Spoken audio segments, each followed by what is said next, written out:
buenas tardes, que Dios los bendiga. Vamos a iniciar la transmisión del mensaje de esta tarde. Vamos a ir a la presencia del Señor.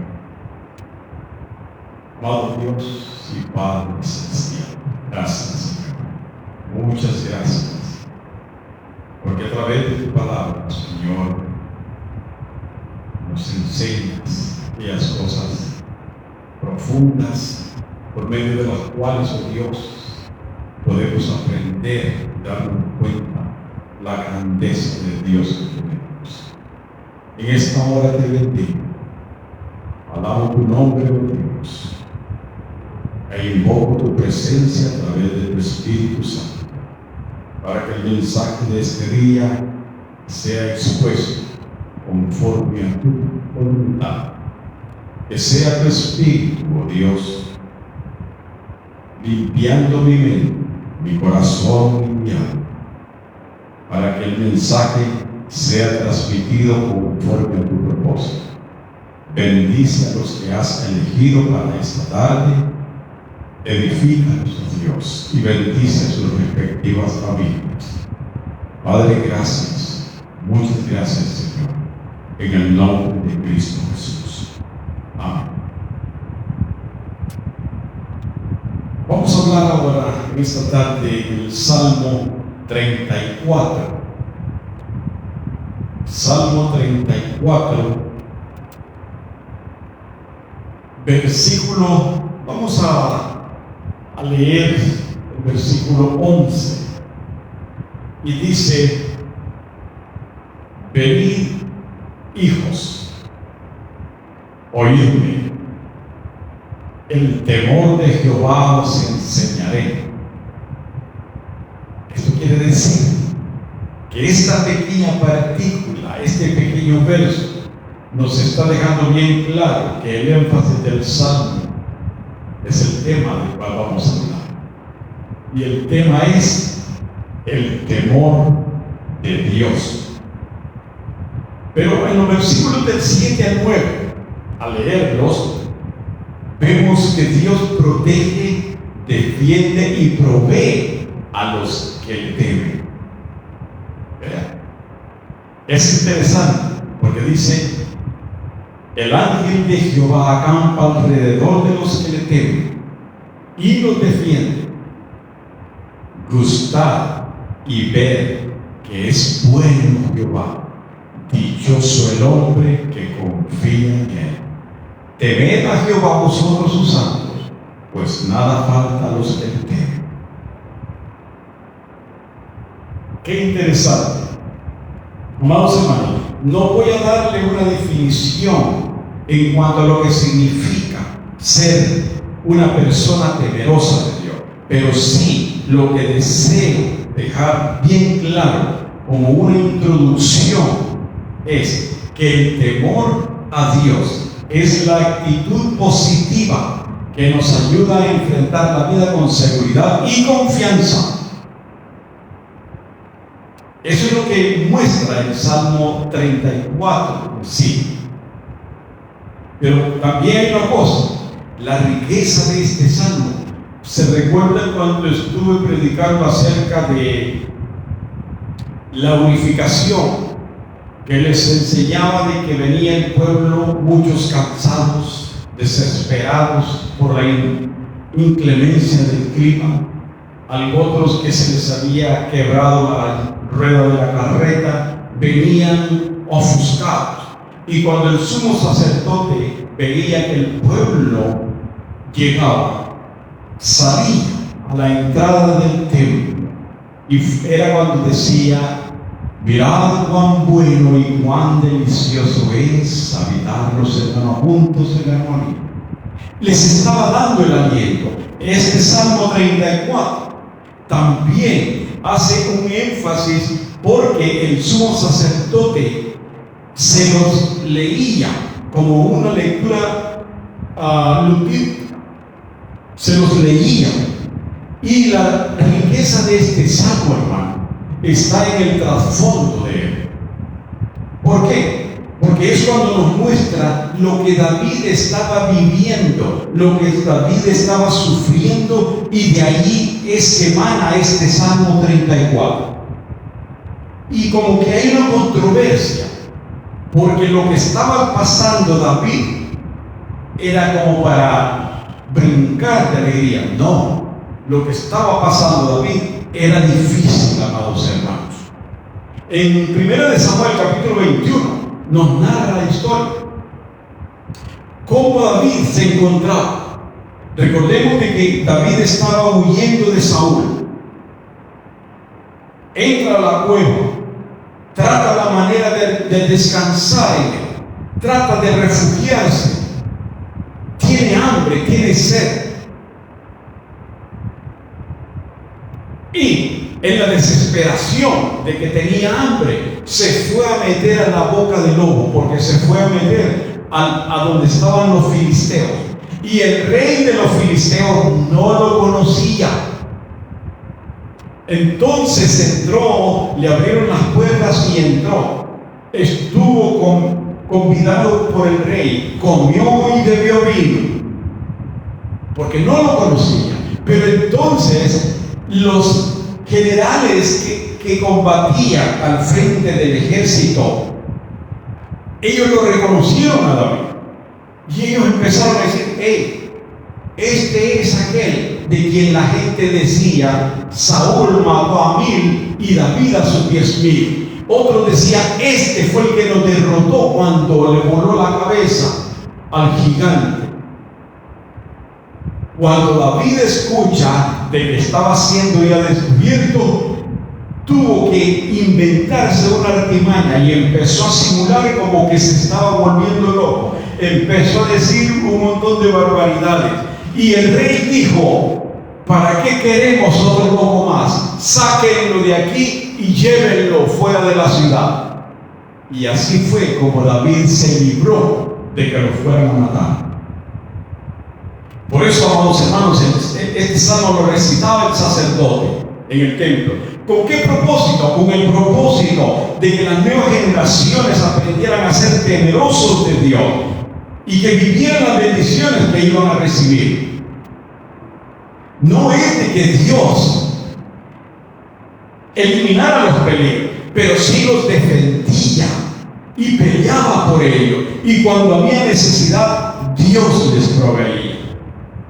Así que el Salmo 34 en sí era y es para nosotros fundamental, porque nosotros necesitamos fomentar los principios morales y las convicciones cristianas en nuestra familia secundaria como en nuestra familia primaria. ¿Cuál es la familia primaria? Usted, hermano, su esposo y sus hijos son su familia primaria. La familia secundaria son sus padres. Y vea cuán difícil es eso, hacer entender a muchos hermanos que se aferran a darle el lugar que no le corresponde al ser querido. Porque la familia primaria es usted como varón, su esposa y sus hijos, no su mamá, no su papá. Así es, le guste o no le guste, es así. Entonces, el propósito del sacerdote es de que nosotros fomentemos las convicciones cristianas en nuestra familia, enseñando de que el temor a Dios es el éxito para todo creyente.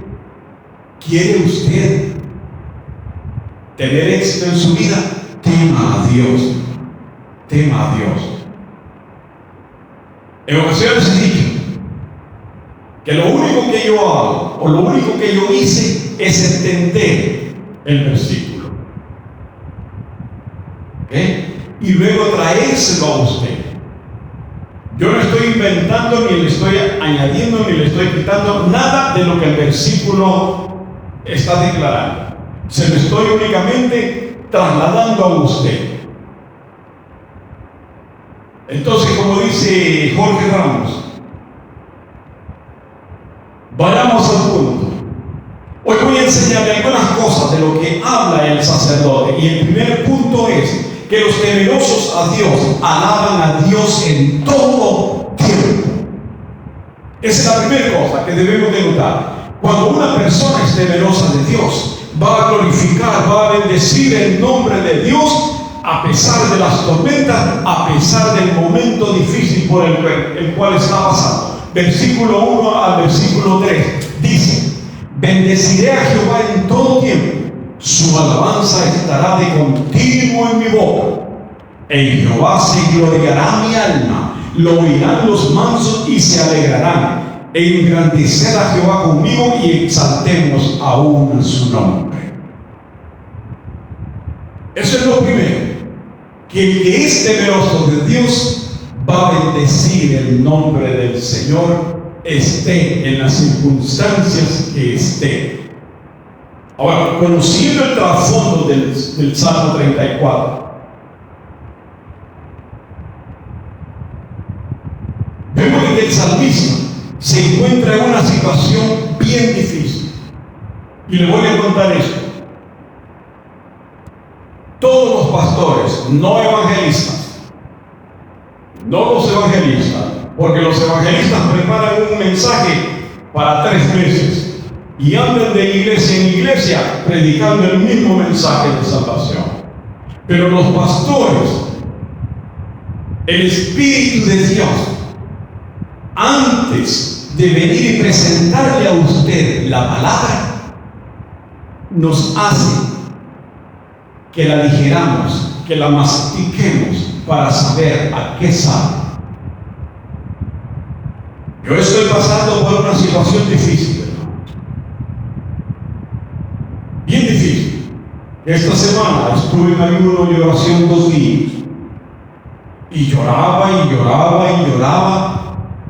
Y con este salmo y los últimos 5 mensajes, la palabra se ha adherido a mí, me ha hablado claramente, y esta no es la excepción, porque yo de rodillas, allí en mi cuarto, en el rinconcito, en el suelo, lloraba, les ponía al Señor, le decía: mira mi Dios esto, mira mi Dios esto, pero lloraba. Lloraba a tal grado de que estaba lleno de mocosidad en mi rostro, porque lloré con gemidos indecibles. Lloraba. Y en ese momento el Espíritu de Dios, fíjese, yo quebrantado de espíritu, mi alma agobiada, con un sentimiento profundo, triste, y el Espíritu en ese momentito me pregunta: ¿ya probaste el alimento que vas a entregar el domingo?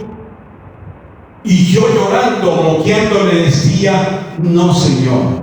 Y entonces el Espíritu me decía: pruébalo. Haz como hacen los cocineros, que antes de servir la comida, primero la prueban para ver si le sabe bien, a ver si le falta algún condimento, a ver si está bien sazonada o no. Entonces, pruébalo. Y le pregunté todavía, en mi angustia, en mi tristeza, le dije: ¿qué quieres que haga, Señor? Y el Espíritu me dice: ¿de qué vas a hablar el domingo? Y ahí comencé a decirle al Señor: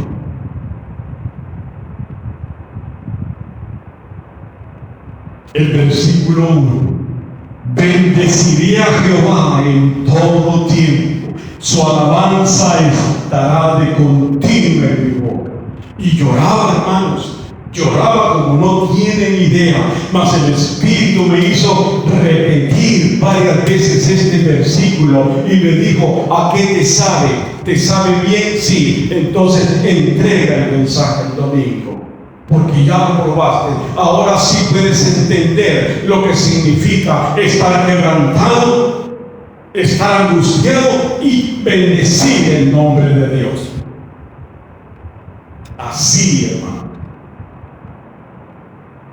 David se identifica con nosotros, ¿cierto? Así decimos nosotros cuando estamos atribulados.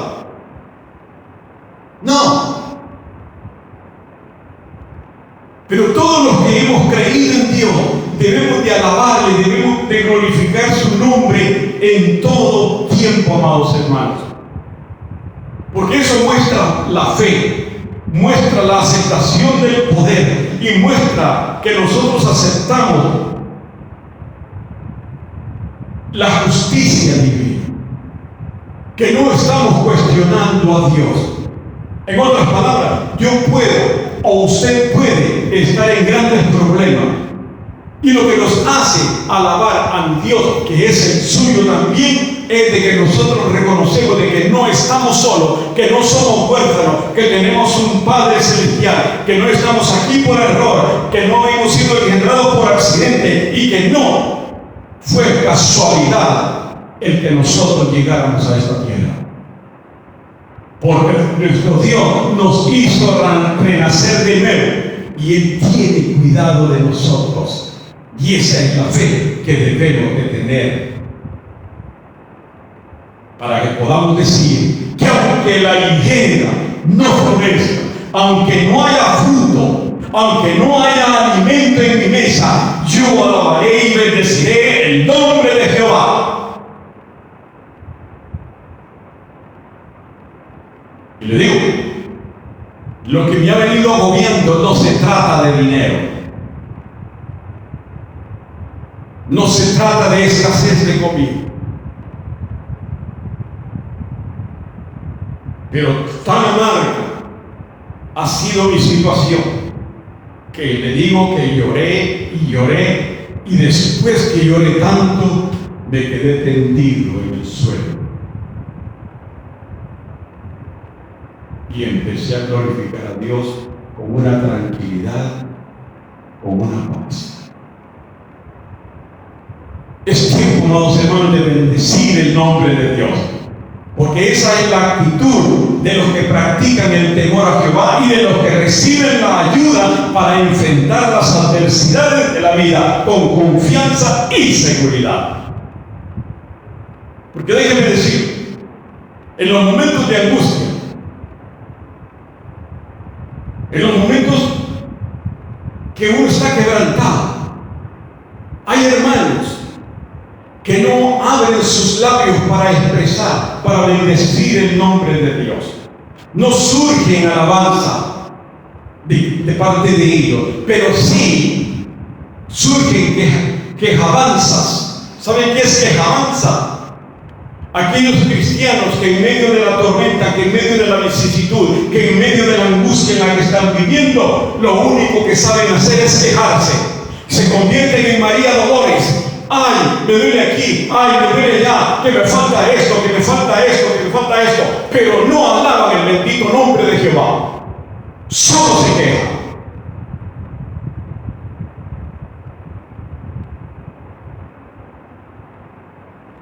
Debemos de poner en práctica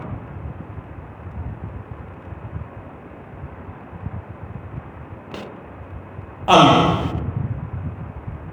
¿Ok? ¿Se acuerda de los votos que usted hizo cuando se casó? Esos votos debemos de recordarlos y esos votos debemos de fomentarlos. Que debemos de alabar a Dios en todo tiempo, en la abundancia y en la escasez, en la pobreza como en la riqueza, en la salud y en la enfermedad. Esa es muestra de aquel que tiene temor a Dios. La segunda cosa, el que tiene temor a Dios busca la liberación en Dios, no en el indio amazónico. No, se refugia en Dios. Vean lo que dicen los versículos subsiguientes. Busqué a Jehová y Él me oyó y me libró de todos mis temores. Los que miraron a Él fueron alumbrados y sus rostros no fueron avergonzados. Este pobre clamó y le oyó Jehová y lo libró de todas sus angustias. Versículos del 4 al 6. ¿Está atribulado? Refúgiese en Dios, amado hermano. Hagamos del ayuno y la oración una práctica, un hábito. Usted sabe de que todas las adicciones comienzan con un hábito. El que empieza a fumar,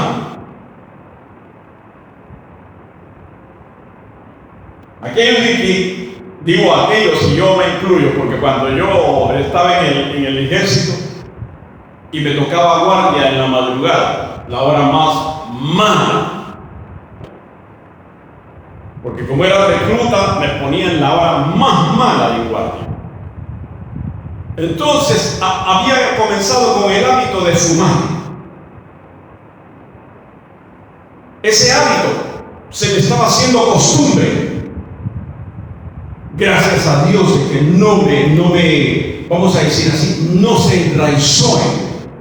Pero todo hábito,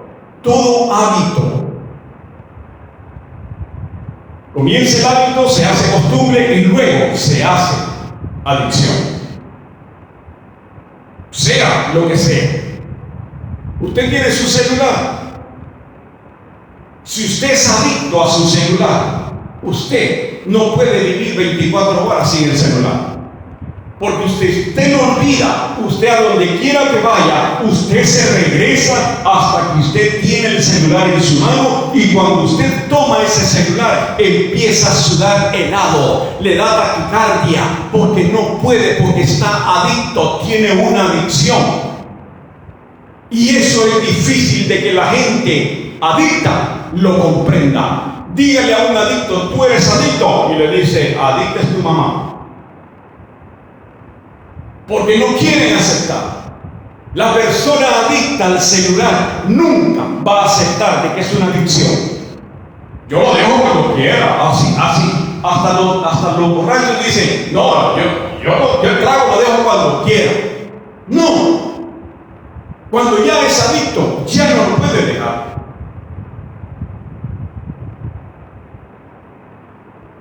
Pero cuando nosotros practicamos el temor a Dios, nos vamos a refugiar en Dios, porque, amados hermanos, muchas veces necesitamos y vamos a necesitar de hacer del ayuno y de la oración un hábito, a que se vuelva costumbre, para que se vuelva una adicción espiritual. Fuera bueno, hermanos. Por eso en el versículo 4 David nos enseña que fue liberado. Dice, busqué a Jehová y Él me oyó y me libró de todos mis temores. Hay muchos creyentes dentro de las congregaciones que están oprimidos, que están viviendo principios de esclavitud. Como hemos dicho, Dios nos eligió y en nombre de Jesús nos trajo a un reino de libertad, de poder. Pero está el reino de los gobernados, que es el que gobierna el enemigo. Y muchos creyentes son cristianos, están en las congregaciones, cantan, sirven, pero tienen un principio de esclavitud, y hay quienes lo saben y no quieren refugiarse en Dios para ser liberados. ¿Sabía usted que en la iglesia, en las congregaciones, así como existe el espíritu de Jezabel, que es malo como la carne de puerco, así también existe ese espíritu que el enemigo usa en los creyentes dentro de las congregaciones, donde les susurra al oído, porque él no puede entrar. Ya hemos enseñado eso, que donde está el Espíritu de Dios no hay cabida para que el enemigo entre a morar en nosotros. Pero sí, por lo que escucha, por las lamentaciones nuestras, Él se prepara y nos da lo que nosotros necesitamos. Y muchos creyentes están esclavizados por un espíritu que se llama Pitón. Ese espíritu, la única referencia bíblica está en Hechos capítulo 16, cuando el apóstol Pablo es descubierto por una pitonisa que estaban explotando unos mercaderes. Y la usaban porque tenía un espíritu de adivinación. Pero, yéndose al griego, usted encontrará de que esa misma palabra nos lleva al espíritu de Pitón y que ahoga al creyente, que no le permite realizarse como cristiano ni como persona, lo vuelve infeliz, lo vuelve inmaduro, lo vuelve frustrado, amargado, y todo el tiempo le está recordando las cosas que le hicieron años atrás. ¿Por qué? Porque no quiere que sea feliz. Y hay cristianos que viven así dentro de las congregaciones, pero no quieren ser liberados. Y David nos muestra: busqué a Jehová y él me oyó y me libró. La liberación de todos mis temores. Y el único refugio verdaderamente seguro está en Cristo. Amado hermano, usted, tal vez alguien que usted conoce, si está amargado, si no tiene felicidad, si no hay gozo, refúgiese en el Señor. Dicen de que los ojos son el espejo del alma. Yo le dije un día a alguien que vi una foto sonriente, mostrando felicidad, pero se lo dije: usted finge la felicidad, porque usted no es feliz, porque sus ojos transmiten una raíz de amargura. Desde hace 15 años hasta hoy en día, sí, con esa mirada triste, apagada, porque no hay felicidad, pero no quiere dejar que el Espíritu de Dios le libere. El clamor, amados hermanos, aquí en el versículo 6 dice: este pobre clamó, clamar con gemidos indecibles, con dolor de parto, como con tristeza, como que ya no hay esperanza. Y Jehová le oyó. ¿Saben por qué? Porque el clamor es más intenso que una oración rutinaria. Cuando clamamos, por eso Jeremías, el Señor clama a mí y yo le responderé. Pero clamar con gemidos indecibles, derramar su alma, derramar su corazón, esas son las oraciones que Dios escucha. Porque las oraciones rutinarias, si tuviéramos ojos espirituales, veríamos un montón de murciélagos colgados ahí, oraciones que están colgadas, que no han atravesado ni el techo de la casa. ¿Por qué? ¿Por qué David nos muestra esto? Porque de acuerdo a la necesidad, el dolor que tenía, se ve en un momento de angustia en el cual usted y yo hemos pasado muchas veces, y que lo único que nos queda es reconocer de que Jehová es nuestra fortaleza. ¿En quién se refugia usted, hermano? Cuando nosotros nos refugiamos en Dios, perdemos la noción del tiempo, se nos olvida de que es hora de comer. Pero ¿en quién nos estamos refugiando? Muchos se refugian en los psicólogos, otros en los médicos de cabecera, otros se están refugiando en los parientes, en los familiares, en mamita y papito. Pero no en Dios. No en Dios. Y la tercera cosa, los que practican el temor a Dios saben de que la protección y la provisión es únicamente para el que muestra el temor a Jehová. Versículos del 7 al 10. El cristiano que es temeroso de Dios sabe que la protección y la provisión son para él. Por eso el salmista nos hace un reto. Y el salmista dice, gusten, prueben, pruébenlo.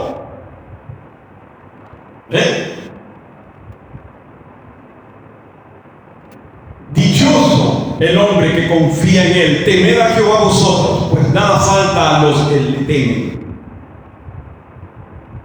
Pero nos hace un reto. Pruébenlo, analícenlo, gústenlo y verán de que es bueno practicar el temor a Dios, porque de Él mana la provisión y la protección. Y estas promesas son reales, amados hermanos. ¿Saben por qué? Porque están adheridas a nuestra vida de temor a Dios. Por eso, vean lo que dice el sacerdote. Hijos, sean temerosos de Dios, sean reverentes ante la presencia de Dios, reconociendo su poder y su misericordia. David, en lo que andaba huyendo, tuvo la experiencia de ver los cachorros hambrientos, gimiendo porque necesitaban algo que comer, pero veía a la madre que venía y les traía y les saciaba.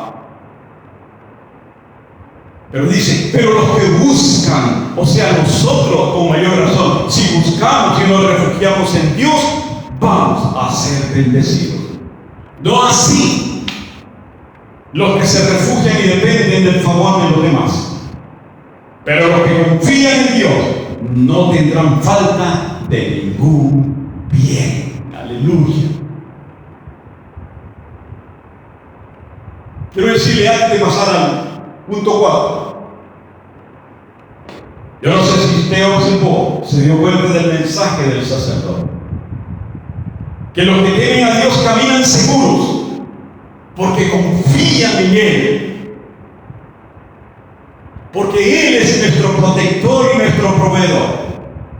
Pero los que caminan fuera de la voluntad de Dios, viviendo una vida desordenada. Bien, cuando estoy hablando de una vida desordenada, no estoy hablando de que están en Egipto, que están en el mundo, sino son creyentes que van de vez en cuando a la iglesia, oran de vez en cuando, leen la palabra de vez en cuando, y en su calendario de actividades, en su agenda, en su itinerario, Dios no encuentra que Él tenga un lugar dentro de sus vidas.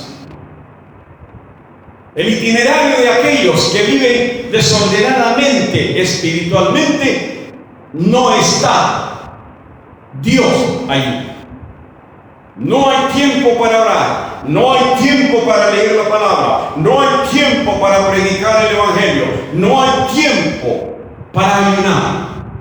O sea, que son cristianos que no tienen temor de Dios y están sentados dentro de las congregaciones. A eso me refiero cuando digo que viven una vida desordenada.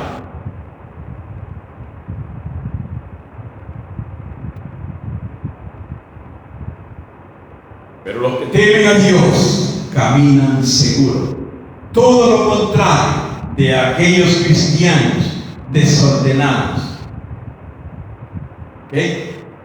Que lo que sucede es de que en cualquier charco se deslizan y caen.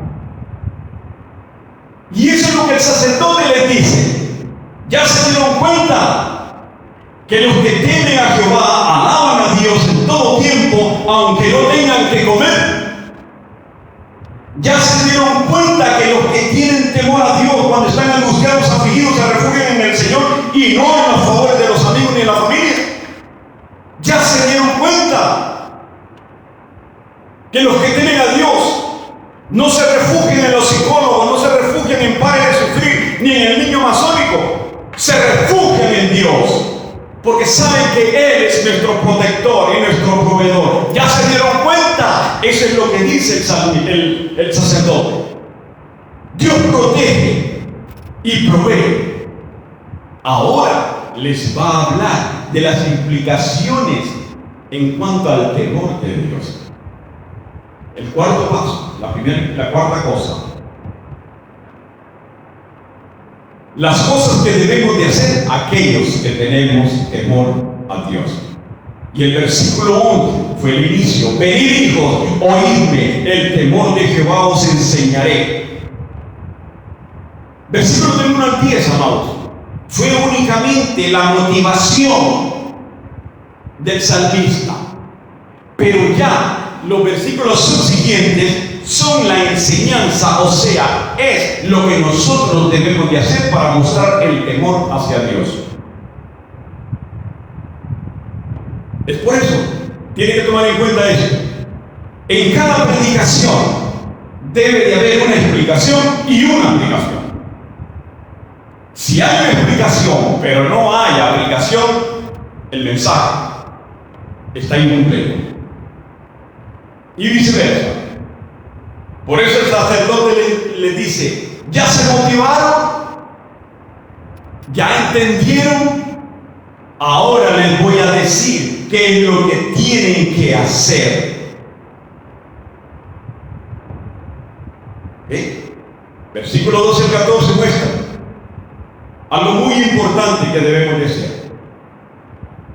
Y dice: ¿quién es el hombre que desea vida, que desea muchos días para ver el bien? ¿Quién no quiere vivir muchos años? Yo me recuerdo cuando estaba en Linwood, California. Pues sí, estaba todavía medio pollón, ¿verdad? Y me preguntaron: ¿cuántos años quiere vivir? Y en ese momentito yo les dije: 70. ¿Y saben qué pasó? Que ahora,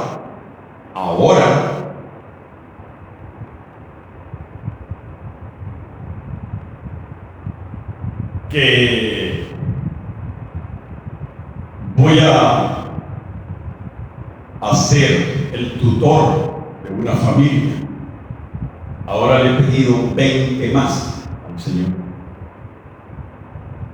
Y le he orado y le dije: Padre, necesito 20 más, pero con salud. No gimiendo y llorando, con salud. Necesito 20 más porque son 3 niños que tengo que levantar. Pero lo voy a llevar, lo voy a cumplir. Tengo 71, me quedan 19. Y por fin voy a llegar a los 79, a los 90. Esa es mi fe. Dios nunca me ha dejado avergonzado. Porque necesito, como tutor, dirigir, guiar. Y el tutor está 24/7, truene, llueve o relampaguee. Está ahí. ¿Quién no quiere vivir más años? Todos. ¿Verdad? Todos. Pero dice el salmista, el sacerdote, que el que quiera vivir más años debe ser por un bien. Porque muchos quieren vivir largos años. ¿Para qué?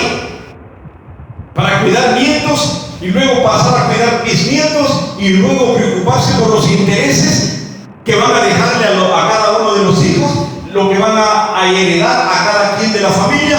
Se están preocupando, quieren más años para incrementar los intereses personales de ellos, pero no quieren incrementar los años para servirle a Dios. Porque los intereses de Dios no les interesan.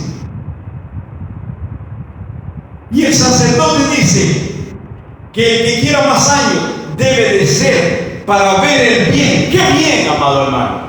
El bien que estamos haciendo, el bien de las almas que tenemos y le hemos presentado a Dios, del trabajo que hemos hecho aquí en la tierra. Ese es el bien que el sacerdote nos está enfatizando para que nosotros veamos el interés del reino de Dios. No nuestros intereses, no lo que vamos a dejar en el banco, no la casa que vamos a dejar, no, los intereses de Dios son espirituales. Pero muchos queremos vivir años únicamente para ir almacenando en el granero lo que vamos a heredar a los hijos o a los nietos y bisnietos.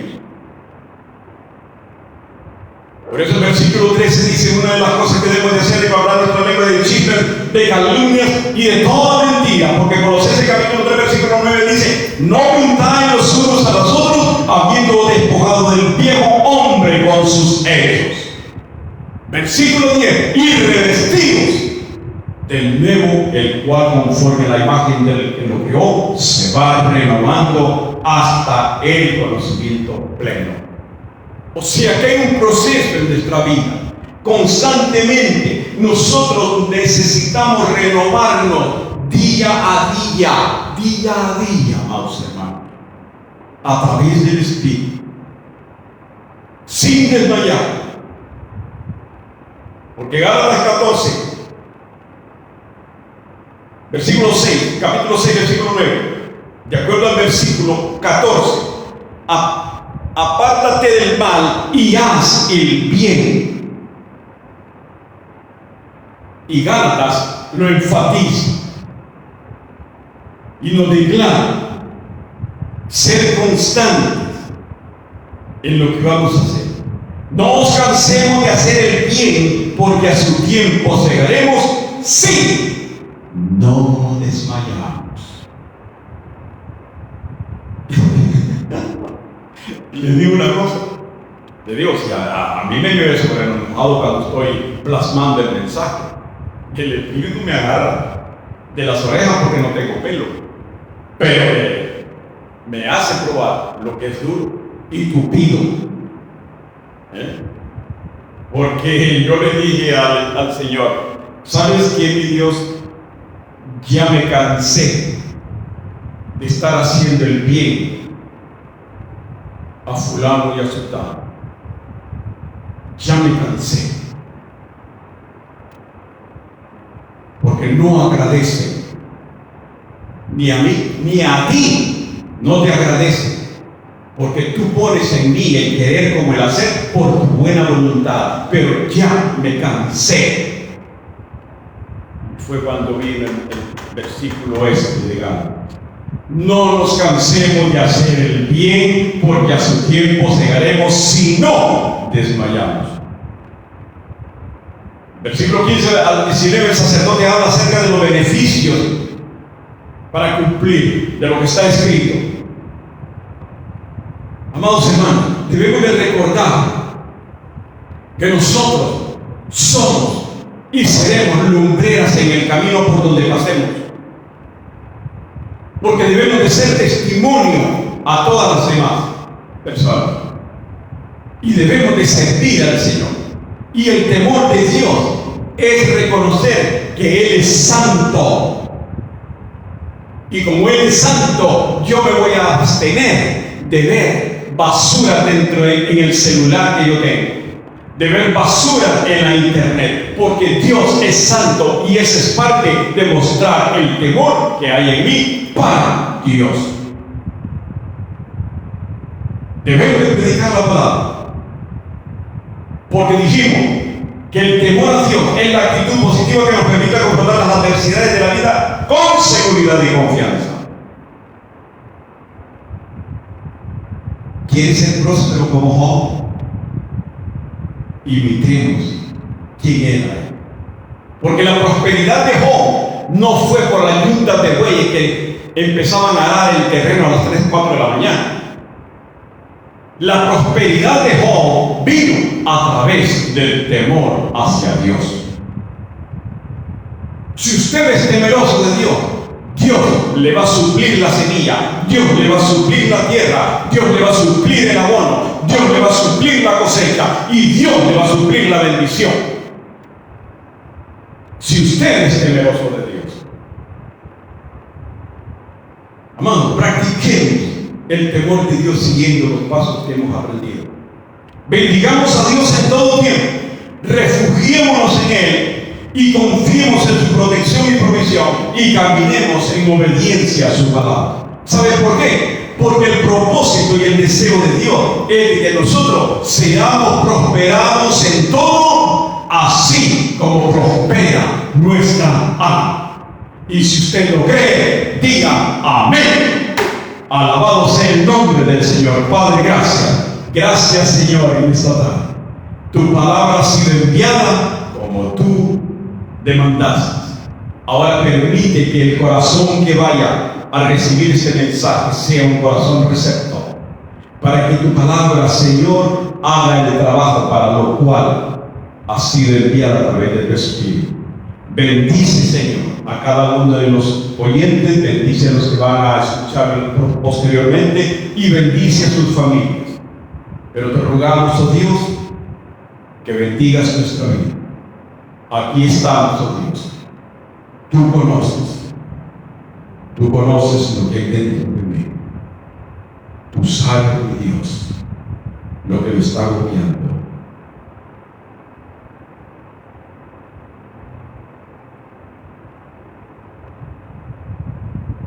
Pero gracias, Padre. Gracias, Señor. Porque Jesús le dijo a sus discípulos: pasemos al otro lado, pero no les dijo cómo iba a pasar. Probablemente llegue al otro lado, revolcado, con moretones adoloridos, pero llegaré. Llegaré porque tú estás conmigo. Gracias por la oportunidad de servirte. Bendice a cada uno de los oyentes. En el nombre de Cristo Jesús. Amén. Amados hermanos, que Dios los bendiga.